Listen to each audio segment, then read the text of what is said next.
Dear devotees, dear friends, welcome to our second live class. Today we have a very interesting and very practical topic, and this topic is three modes of material nature. So, those among you who already know about these modes, we'll get maybe a little deeper insight into what these modes are, how do they bind us, and how we can free ourselves from their influence. And for those of you who are completely new to this knowledge, it will be something maybe even transformational because this knowledge is deeply spiritual, but at the same time, it is very practical. And if you apply this knowledge in your daily life, you will immediately notice a great difference in the quality of your life. And what to speak if you will apply these principles and this knowledge in a longer term, so for a longer period, then you can really elevate yourself to a much higher state of being, to a much higher state of existence, and also experience much more satisfaction and happiness in your life. So I will start, and I will start with the one verse from Srimad Bhagavatam. Om Namo Bhagavate Vasudevaya. Om Namo Bhagavate Vasudevaya. Om Namo Bhagavate Vasudevaya. So today we are reading Srimad Bhagavatam, Canto 11, Chapter 25, and we will read text number 12. Sattvam rajas tama iti gunajivasya naiva me chittajayastu bhutanam sajamano nipadyate. Translation. The three modes of material nature, goodness, passion, and ignorance, influence the living entity, but not me. Manifesting within his mind, they induce the living entity to become attached to material bodies and other created objects. In this way, the living entity is bound up. Purport. The living entity is the marginal potency of the Supreme Lord, having the tendency to be overwhelmed by the Lord's illusory material energy. The personality of Godhead, however, is the absolute controller of illusion. Illusion can never control the Lord. Thus, the Supreme Lord, Sri Krishna, is the eternal object of service for all living beings who are eternally servants of the Lord. The three modes of nature manifest within the material energy. When a conditioned soul adopts a material mentality, the modes exert their influence within the jurisdiction of this mentality. But if one purifies one mind in the devotional service of the Lord, the modes of nature can no longer act upon him, since they have no influence on the spiritual platform. Om Gyana Timirandasya Gyananjana Shalakaya Chakshurun Militam Yena Tasmai Shri Guruve Namaha Shri Chaitanya Manobishtam Stapitam Yena Bhutale Swayam Rupam Kadamayam Dadati Swapadantikam Vandeham Shri Guru Shri Utapada Kamalam Shri Gurum Vaishnavamscha Shri Rupam Sagrajatam Sahagana Ragunatam Vitam tam sajivam Sadvetam Savadutam Parijana Sahitam Krishna Chaitanya Devam Shri Radha Krishna Padam Sahagana Lalita Shri Vishakhan He Krishna Karuna Sindhu Dinabandhu Jagatpate Gopesha Gopika Kanta Radha Kanta Namostute Tapta Kanchanga Gorange Radhe Vrindavaneshwari Vrishabhanu Sutta Devi Pranamami Hari Priye Vanchakalpatarubhyascha Kripa Sindhubhya Evacha Patitanam Pavanebhyo Vaishnavebhyo Namo Namaha Shri Krishna Chaitanya Prabhu Nityananda Shri Advaita Gadada Shivasadi Gora Bhakta Vrinda Hare Krishna Krishna Krishna Hare Hare Hare Rama Rama Rama Hare Hare. So in this verse, we can actually already read how we can become free from these three modes. But we will leave this for the last topic.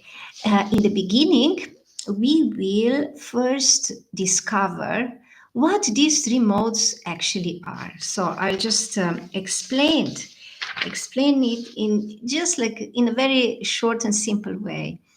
So, what are the three modes of material nature? When we live in this material world, we can see there is the nature around us, and we can feel that this is certain kind of energy, and this energy uh, has three modalities. These are actually the three modalities.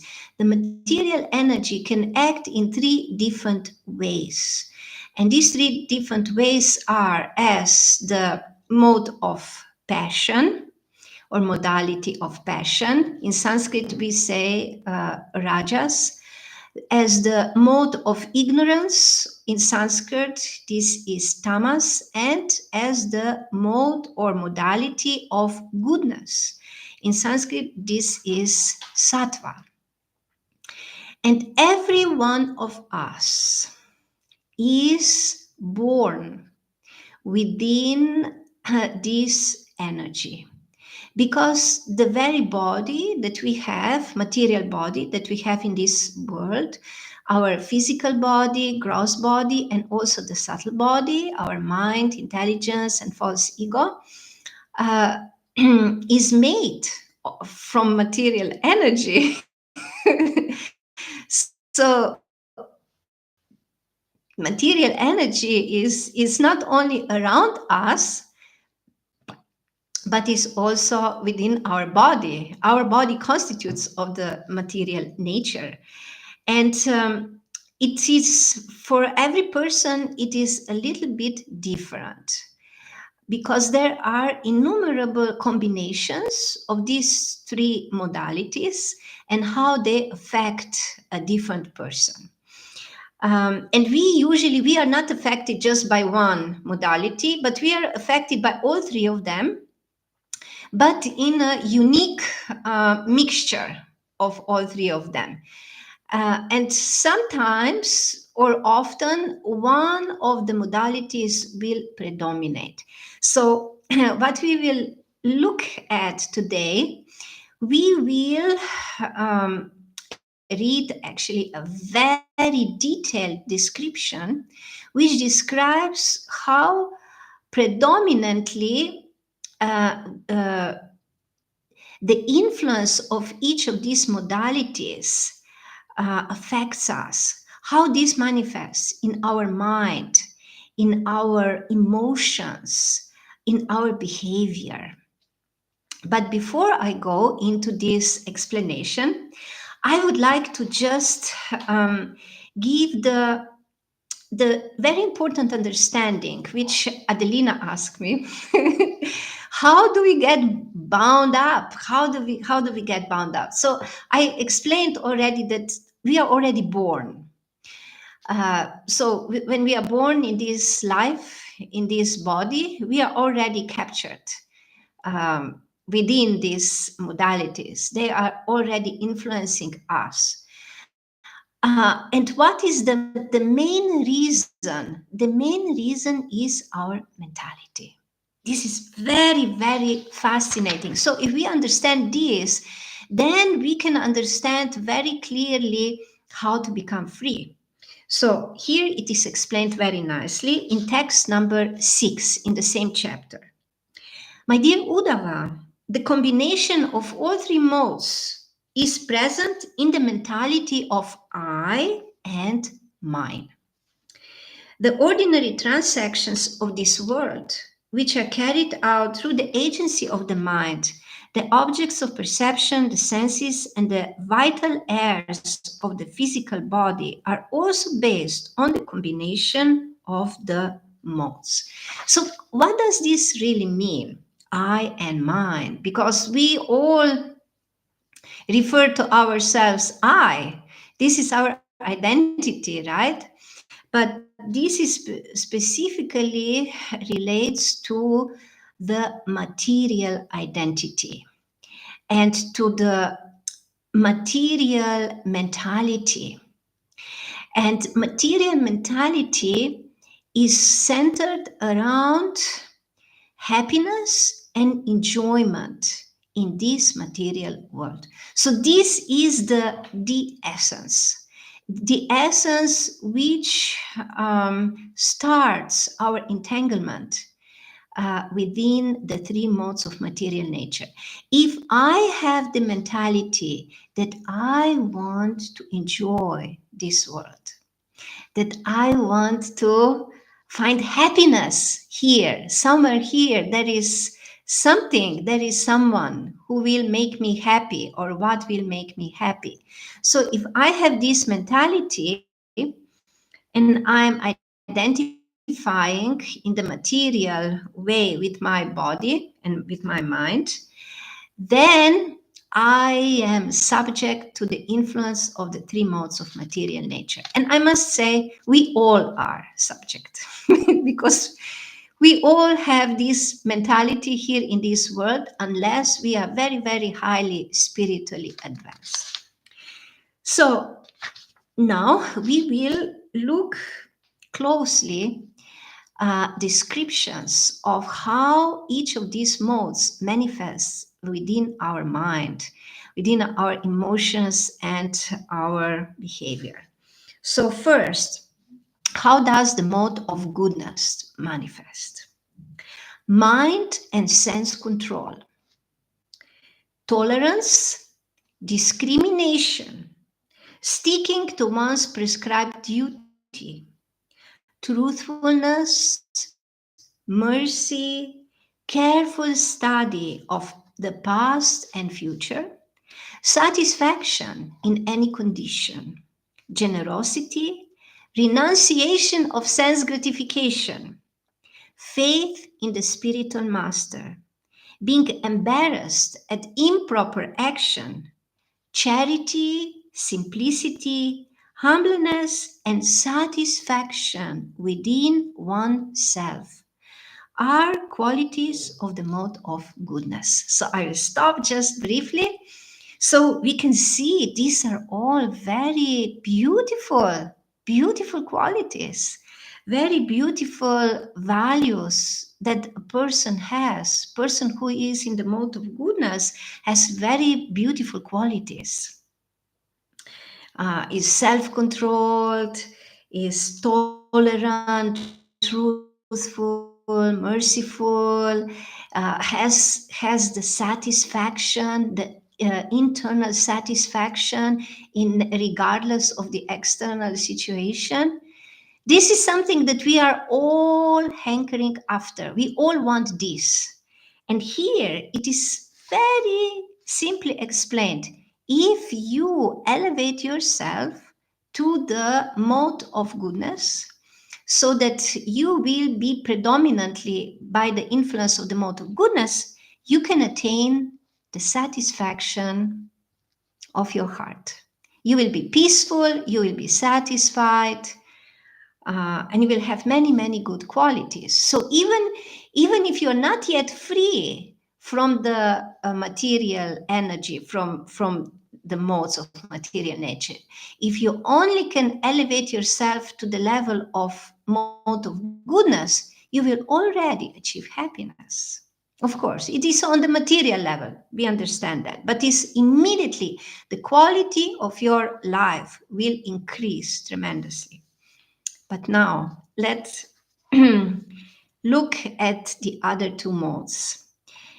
We'll check now the mode of passion, material desire, great endeavor, audacity, dissatisfaction even in gain, false pride, praying for material advancement, considering oneself different and better than others, sense gratification, rash eagerness to fight, a fondness for hearing oneself praised, the tendency to ridicule others, advertising one's own prowess and justifying one's action by one's strength are qualities of the mode of passion. Sometimes we can recognize some of these qualities within ourselves or within others, but this is very common nowadays. So many people have many, many desires, very strong desires, and they work very hard to achieve these desires. And they are trying everything to advance materially, to get wealth, to get money. So this is all the mode of passion. It is the great struggle to acquire things and then to enjoy this material sense gratification. This is like the main drive in the mode of passion. But the qualities that such person manifests towards others are not very nice. We can see that such person considers oneself better than others, is easy to fight with others, and he or she just wants to be praised by others and wants also to tell others his or her glories. So praising oneself also. That's all mode of passion. And then the lowest mode and the most inauspicious is the mode of ignorance. Intolerant anger, stinginess, speaking without scripture authority, violent hatred, living as a parasite, hypocrisy, chronic fatigue, quarrel, lamentation, delusion, unhappiness, depression, sleeping too much, false expectations, fear, and laziness constitute the major qualities of the mode of ignorance. So we see someone who is predominantly affected by the mode of ignorance is very unhappy. We can see very unhappy. And such person has problems with anger, very, very angry.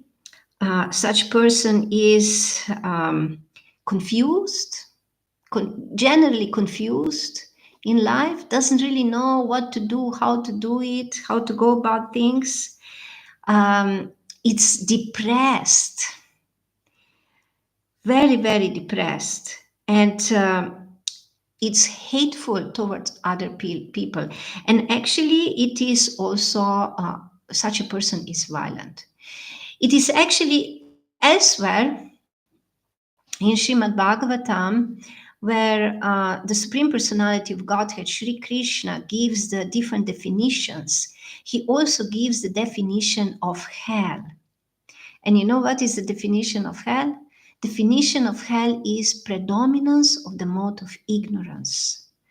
So people who are very much afflicted by the mode of ignorance, they are already living in hell. Their life is already hellish because they experience hellish thoughts and emotions within their mind, and they also act in violent, aggressive ways, and they create hell for other people and for themselves as well. So it is the first thing regarding these three modes is we are advised by all means to do everything within our power to free ourselves of the lowest modes of nature, especially of the influence of the mode of ignorance, and then also of the mode of passion.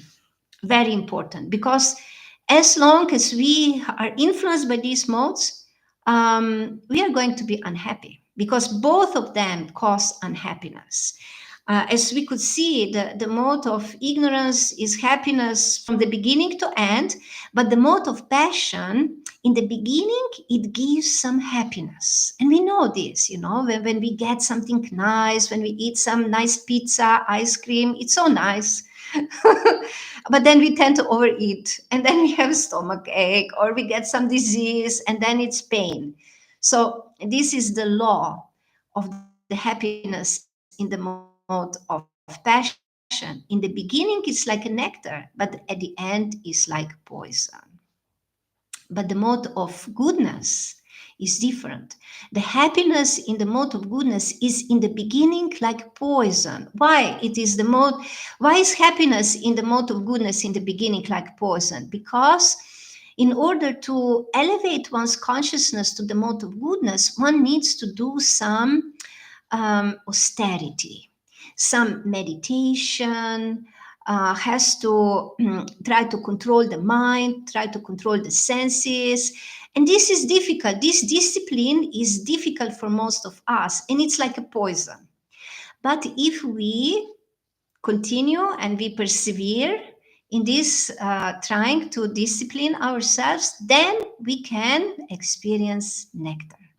So happiness in the mode of goodness is like a poison in the beginning, but nectar at the end. However, when we completely free ourselves from the influence of these three modalities, then we can experience the transcendental happiness of pure goodness or Vishuddha Sattva.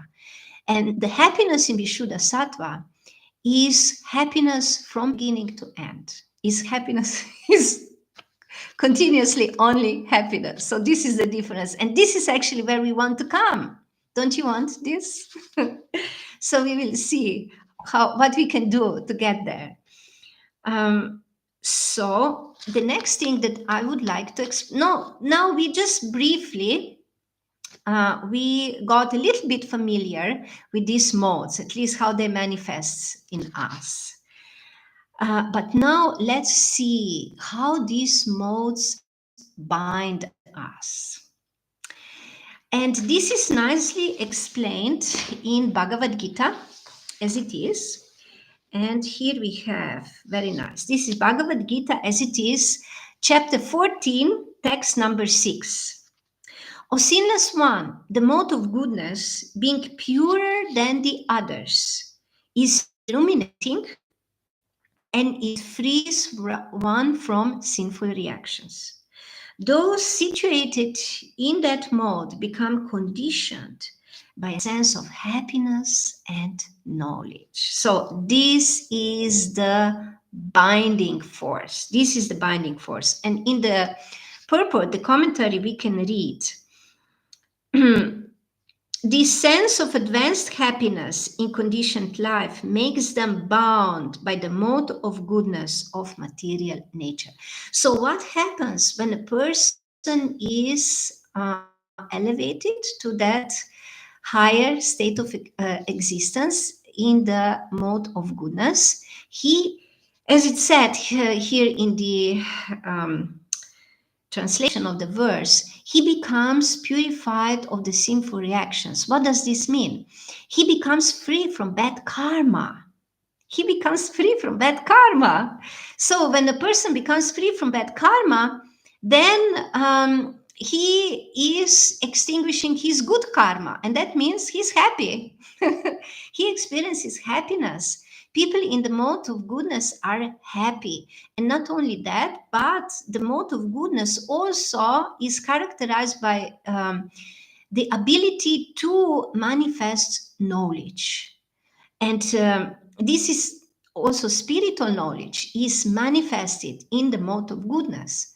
And for all of us who are on the spiritual path, especially on the path of bhakti, if we really want to have some realization of spiritual knowledge, we have to cultivate the mode of goodness, and we have to come to the level of mode of goodness, and then we will get the realization of the spiritual knowledge. In the modes of passion and ignorance, we don't get the realized knowledge of this spiritual truth.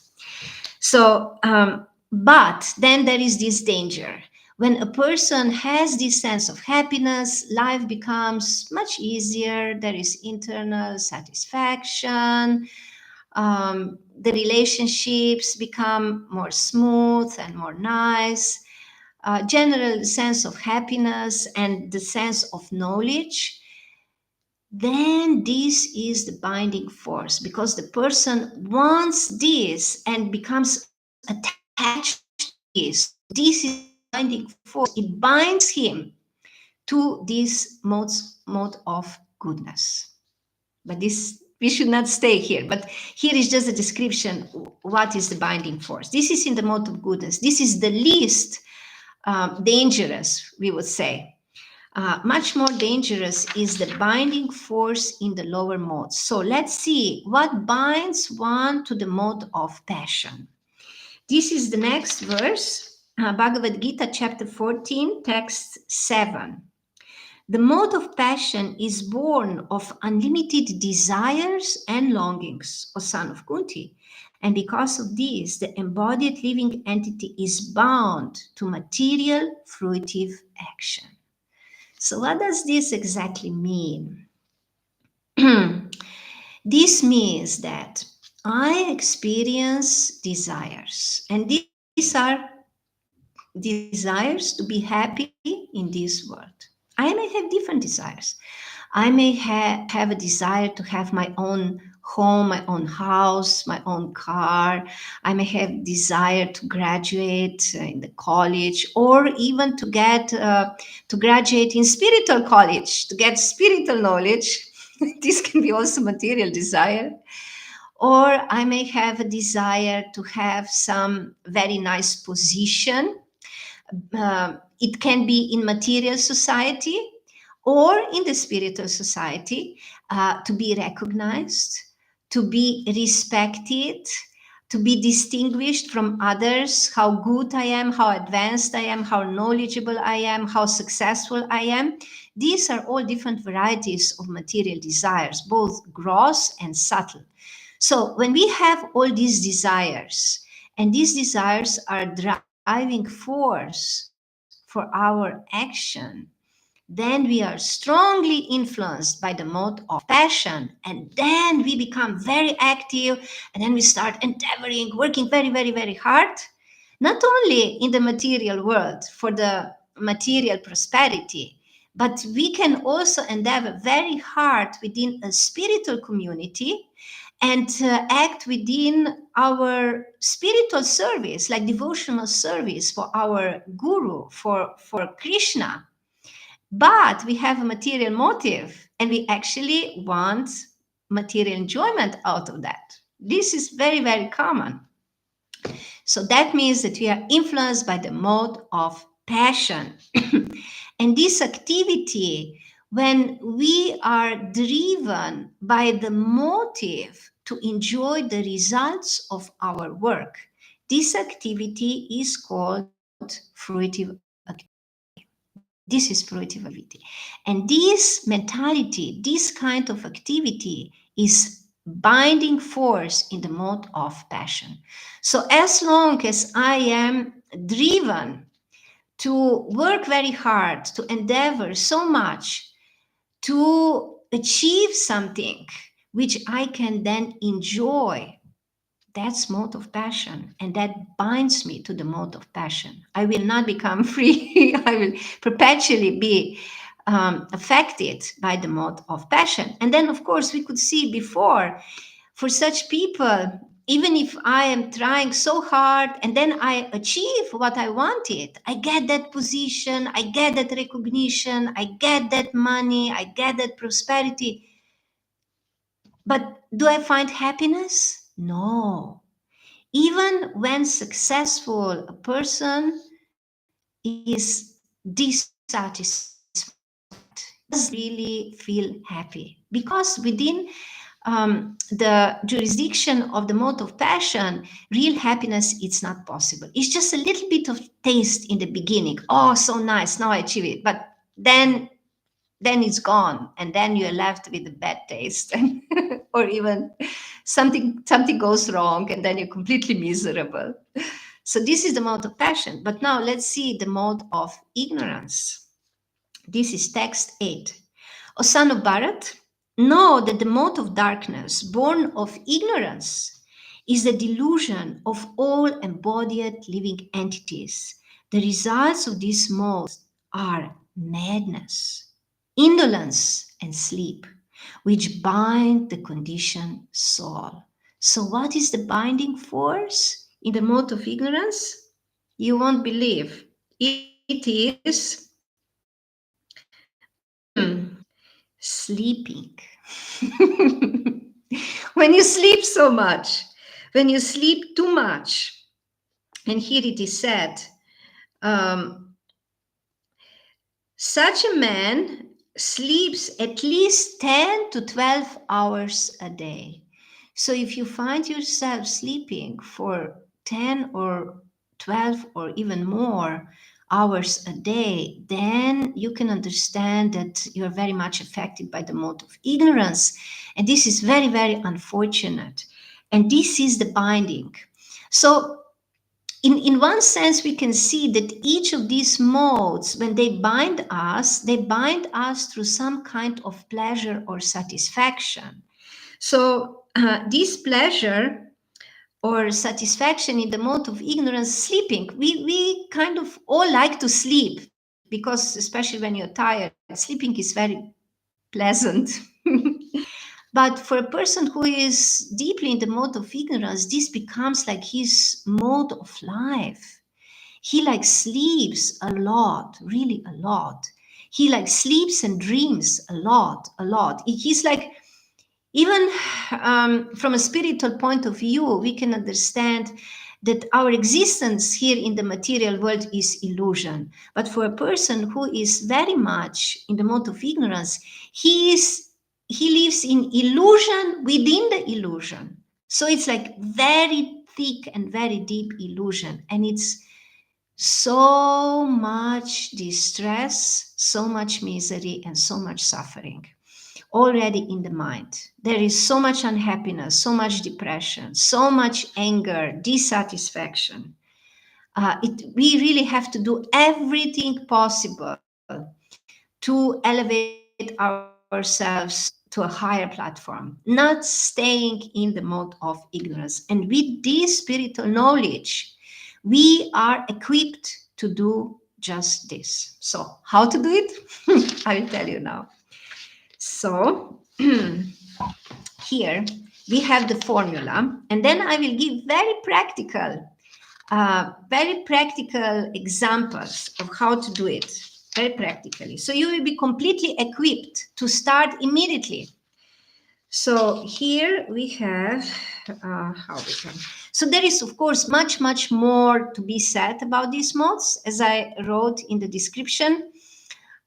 This is actually so much information and material that we would need to have a course on it. But today is just a little bit of information, a little bit of everything for the beginning. So here at the end of this chapter, we have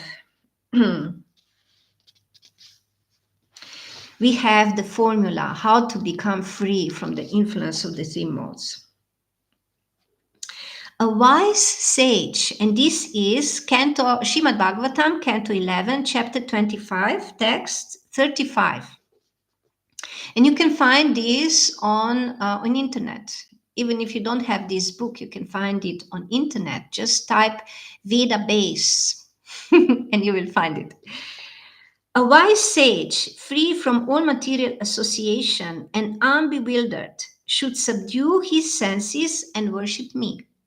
He should conquer the modes of passion and ignorance by engaging himself only with things in the mode of goodness.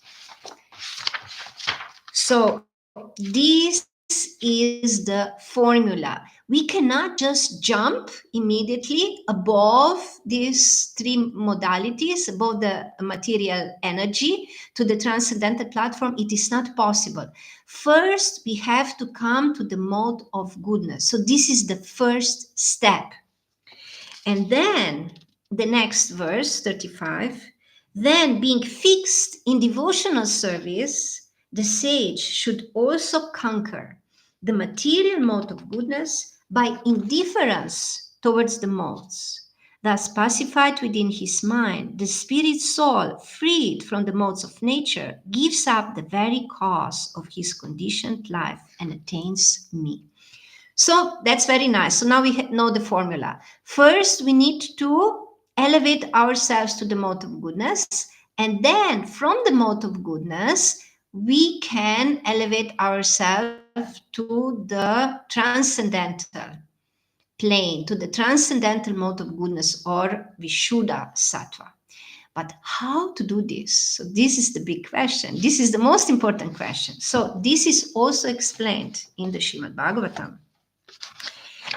And this is in the same canto, Canto 11, chapter 13. It's a different chapter. Chapter 13, text number 4.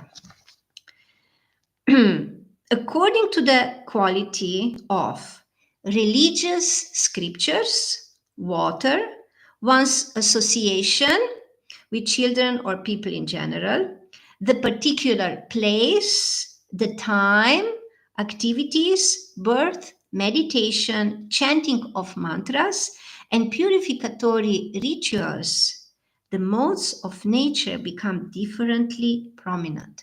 So here in this verse, we have 10 aspects of our life. 10 very practical aspects of our life. And if we want to strengthen the mode of goodness in our life, then we need to perform all these 10 aspects of our life in the mode of goodness. So how does this really look like? So let's see. This is also explained little, and I will give some time to this because it's very important. And then I'll ask for questions. So you can already start writing your questions if you have. So first is religious scriptures. So we should read some religious scriptures. This is called Shastra in Sanskrit language, because religious scriptures are books of knowledge. But what kind of religious scriptures we should read? Not just any kind, because there are also different religions which are also influenced by the different modes. So if we want to be associated with the mode of goodness, then we have to study religious scriptures that teach detachment from mental speculation and detachment from material sense gratification. Very important. And of course, if we study the transcendental literature like Bhagavad Gita as it is, Srimad Bhagavatam, Chaitanya Charitamrita, this is even more powerful. And this is the right kind of scriptures that will immediately elevate our consciousness to at least to the mode of goodness. So then the next item, we have water. So this is very important, and it does not refer only to the pure water, but it also refers to other kinds of liquid that we drink. Because it actually explained here, I'm reading from the commentary, the purport of the next verse. It says, One should accept pure water for quenching thirst and cleaning the body. There is no need for a devotee to use colognes, perfume, whiskey, beer, etc., which are all polluted manifestations of water. So we can see. And also, like, there are so many different drinks that we can buy, Coca-Cola and, all kinds of drinks. But this is all polluted water. We should drink just simple natural water or some simple natural juice, which has no other additives, no sugar added or conservants or all kinds of other stuff that is all added to these drinks. Just pure and natural. So this is in the mode of goodness. But then, of course, if we offer this to the Supreme Lord, then it also acquires the transcendental quality, and then it becomes transcendental food, which is even better. And this is what we do on the path of bhakti. So then the next one, association. Who do you associate with? And we have this saying in every culture. There is this saying that tell me who you associate with, and I will tell you who you are. Because our association will mold us accordingly. So, if we want to elevate ourselves to the mode of goodness, we have to associate with saintly people. We have to associate with people who are at least in the mode of goodness or even higher. Then it becomes very easy because we naturally acquire the qualities of people with whom we associate. So, very simple. And then the place, the particular place. This especially refers to our living situation, where we make our home, our living place. So here it says, one should live in a solitary place where devotional service is practiced and discussed among Vaishnavas. One should not be spontaneously attracted to busy highways, shopping centers, sports stadiums, and so on. So immediately you see. So just living in more natural environment, in the nature outside of big cities, and especially surrounded with pure association of pure people, that makes a place in the mode of goodness or even higher. And this is what we should strive for. Then the next one, the time. This is very, very important. What is this? What does this concern? Concerning time, one should rise by 4 o'clock in the morning and utilize the auspicious Brahma Muhurta to advance in Krishna consciousness, in higher spiritual consciousness.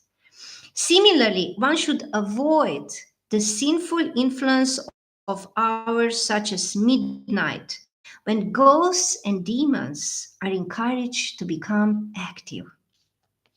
So very, very important, because you can see, if you observe different people and also if you observe yourself, you can ask yourself, which time of the day or night is the time when I'm the most active? So the most early morning before sunrise is the time of the mode of goodness. And this is why we have to rise during that time. And then this energy of the mode of goodness will carry us throughout the entire day if we have risen during that time. And especially if we engaged in the spiritual activities like meditation, especially on the path of bhakti, we meditate on the Hare Krishna Maha Mantra, on the holy name. This is very, very powerful to immediately elevate us to the mode of goodness. And on the other hand, we should not stay awake late at night. Why not? Because that is the time of the mode of ignorance.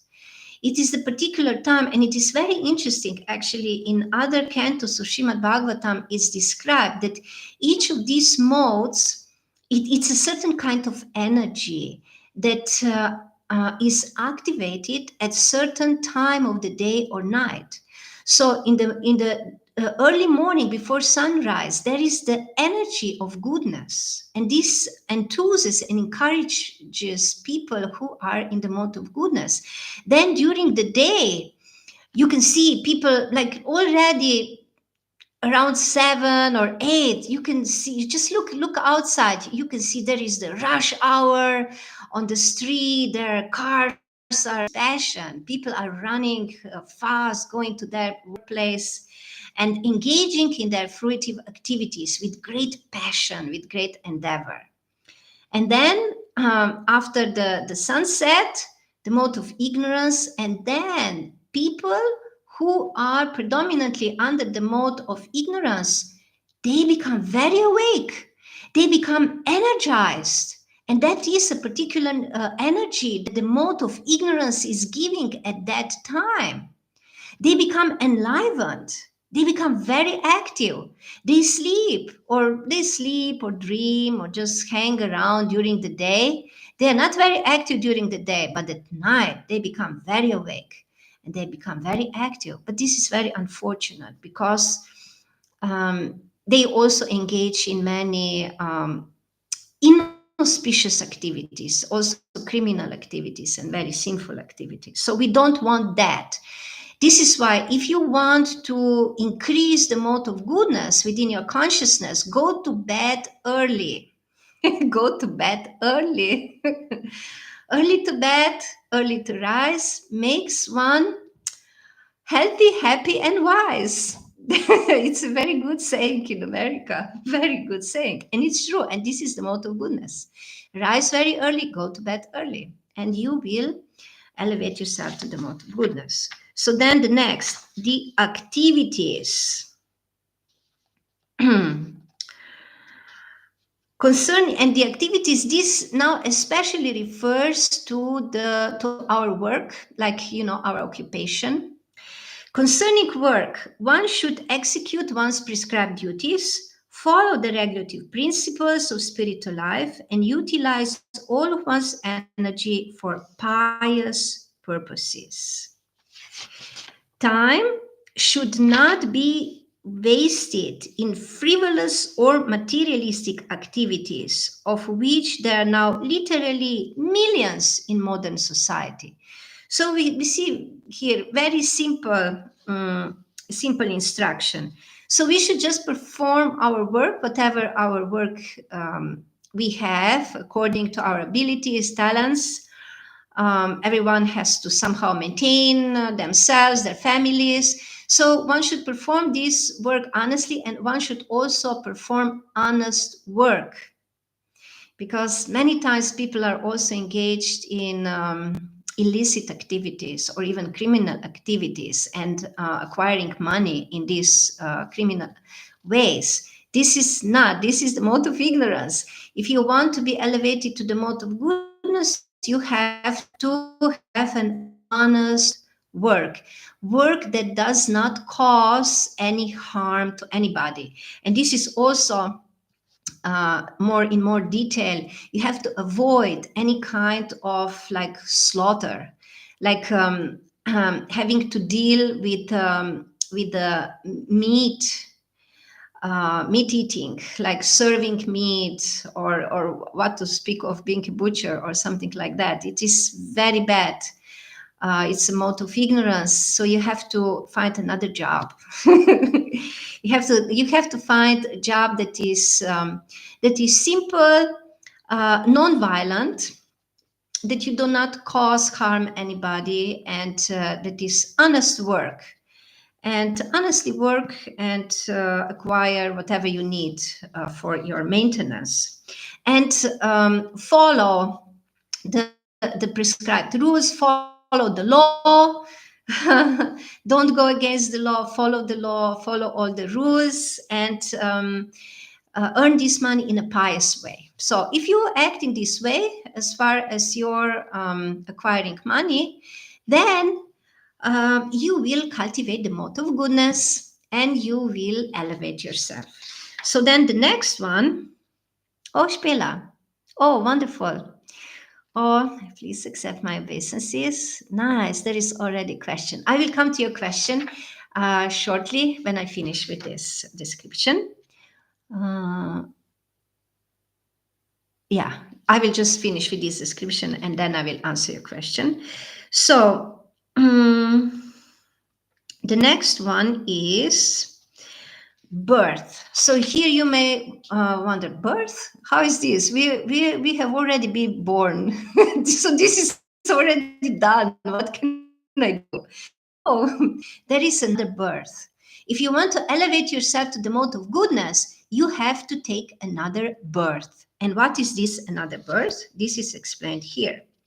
One can cultivate birth in the mode of goodness by accepting the second birth of initiation from a bona fide spiritual master and learning to chant the Hare Krishna mantra. One should not accept initiation or so called spiritual birth in an unauthorized mystical or religious cults in the modes of passion and ignorance. So you can see here it's very clearly because when you take an initiation into the spiritual path, this is considered to be like your second birth, like your spiritual birth. But you have to be very, very careful. How do you choose your spiritual teacher? How do you choose your guru? You have to find a real saintly person, not just somebody who is also under the modes of passion and ignorance and is a so-called spiritual master. So you have to really get the knowledge and proper guidance to get the bona fide spiritual master. And then when you get the real spiritual master and take initiation, this is the birth, which will immediately help to elevate you to the mode of goodness. Why?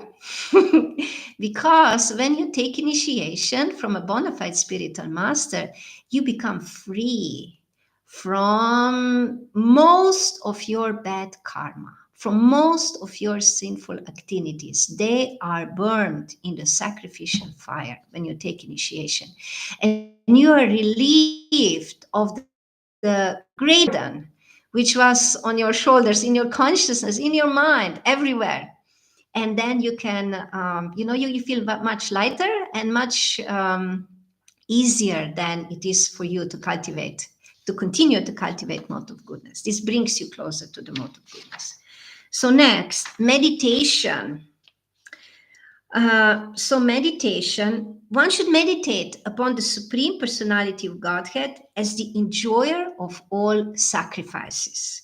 And similarly, one should meditate on the lives of great devotees and saintly persons. One should not meditate on lusty women and envious men. So this is now very, very important. Who should we meditate on? We should meditate on saintly personalities, on the Supreme Lord, Supreme Personality of Godhead, and the saintly personalities, not on some materialistic men who are full of bad qualities. So this is regarding the meditation. And then we have two more: chanting of mantras. What kind of mantras should we chant? So concerning mantras, one should follow the example of Sri Chaitanya Mahaprabhu by chanting the Hare Krishna mantra and not other songs, verses, poetry, or mantras that glorify the kingdom of illusion. So very important. There are many different kinds of mantras, but we should look for the pure mantras, for the transcendental mantras, mantras which are in the transcendental mode of goodness. And one of such mantra is Hare Krishna mantra, and it's also mantra Om. This is the kind of mantras that we should chant. And be very careful that we don't chant some other kinds of mantras which are under the influence of the lower modes of nature. And then the purificatory rituals should be performed to purify the spirit soul and not to bring down material blessings on one's material household. So here we now studied quite in detail these 10 aspects, 10 items, which represent the different aspects of our life and will for guaranteed, I guarantee you, if you apply this knowledge in your daily life, you will immediately feel the elevation of your consciousness. You will feel much, much better than you have felt before. And you will cultivate the mode of goodness. And if you continue day after day, living in this way, then you will gradually, after some time, you will become predominantly influenced by the mode of goodness. But then, of course, this is not the end. And then from then there is another step. And for that another step, that is not very easy. You need the personal guidance of a bona fide spiritual master who will initiate you and who will train you, and who will teach you, who will give you knowledge and training how to engage in pure devotional service. And as you practice this regularly, day after day, then gradually you will acquire that different mentality which is not rooted anymore in the sense of I can enjoy this world. You have to change your mentality into the mentality of I am the servant of my guru and I'm the servant of the Supreme Lord. And when you are so charged with this mentality, then you become completely free of these three modes of material nature, and you can be situated, firmly situated on the transcendental platform. So this is, I can just honestly say, this is a lifetime project. It's not something you can just jump immediately. It's a lifetime project, but it is possible to achieve. It is possible to achieve even within one lifetime if you are sincere.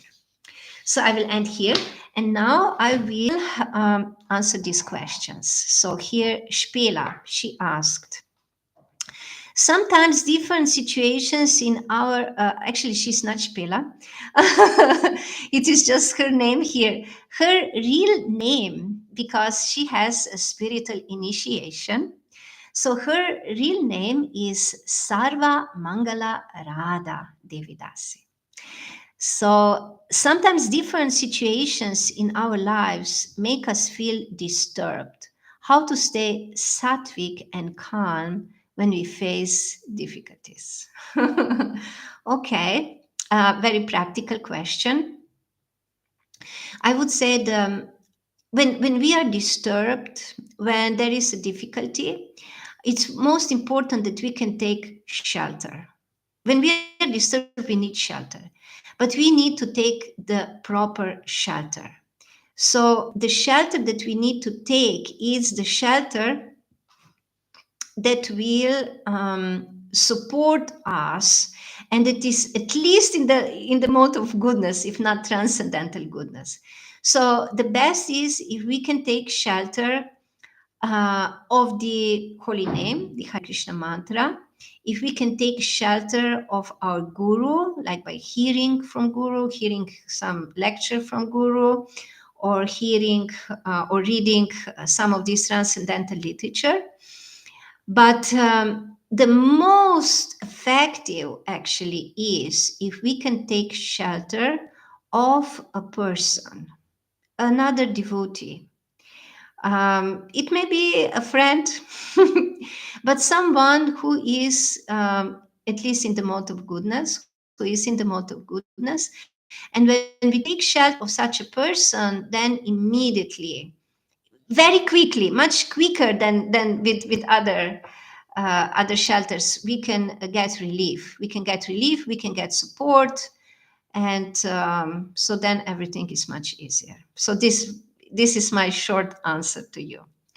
And then, Adelina, I never realized the three modes are manifesting within the mind. Yes, yes. For some reason, I always heard them described as external energy. That's why they follow us life after life. Yes, yes, they are manifesting within the mind. Actually, it's both our gross body and our subtle body are made of the material energy. Our material mind is made of the modes, is made of the modes. They're everywhere. It's only the soul that is free. Oop, um, we are getting a little bit disconnected. I hope it's okay. A little bit of uh, technical difficulty, so I will have to stop soon. So yes, we the modes are also within our mind, and this is how they mostly affect us. The list of 10 items is extremely impressive. Thank you very much for sharing. Okay, so I'm very happy. I hope it was inspiring and encouraging for you. And if you apply this practical knowledge in your life, you will immediately see great improvement. And you will feel much better and be much more happy. So thank you very much for participating, listening, and asking such nice question. Hare Krishna. We'll see you again next week.